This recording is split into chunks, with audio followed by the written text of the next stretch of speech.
Photos of significant damage along western Louisiana. Again, this is tied to tornadoes that spawned from Beryl. And you can see buildings destroyed and trees toppled across DeSoto and Sabine parishes. Nationwide, nearly 2,000 flights were canceled, with hundreds more delayed, including many out at Armstrong International, which made the morning difficult for people leaving after Essence Fest. And with more than 2 million still without power, linemen from Entergy Louisiana are on their way to assist restoration efforts. Winnie Miller explains more on help heading to our neighbors.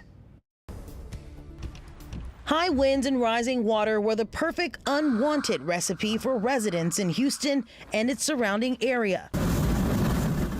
Beryl made landfall early Monday morning as a Category 1 storm, leaving widespread damage and power outages in its wake. My team's ready. They have the muscle memory. Monday, Entergy Louisiana announced it would be sending 200 workers to help with the nearly 2 million customers who are without power. We're sending our transmission linemen, we're sending our distribution linemen, so different skill sets depend on what kind of damages we see. Entergy Louisiana's Steve Binyard says Entergy teams from surrounding states will also send in teams to help restore power. If they need a second wave based on any other damage they may have, if once we're good in the clear, we'll send additional folks. So we always make sure we plan to make sure Louisiana is good too and New Orleans good as well. More than 400 volunteers from the American Red Cross are also going to help.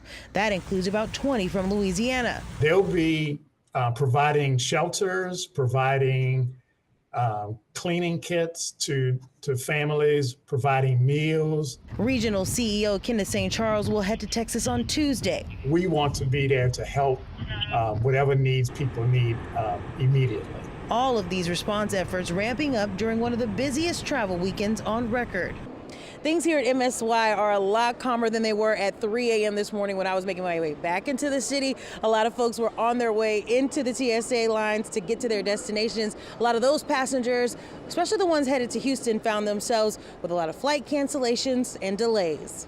Checked in for my flight, and literally less than an hour later, they canceled the first leg from here to Houston. It was a group of 50 of us, and so I say approximately like 20 of them, they got bumped and moved around. They were going to Houston, but they couldn't wait. They decided to rent a car. And despite those interruptions, over 5.3 million people took to the sky for the 4th of July weekend.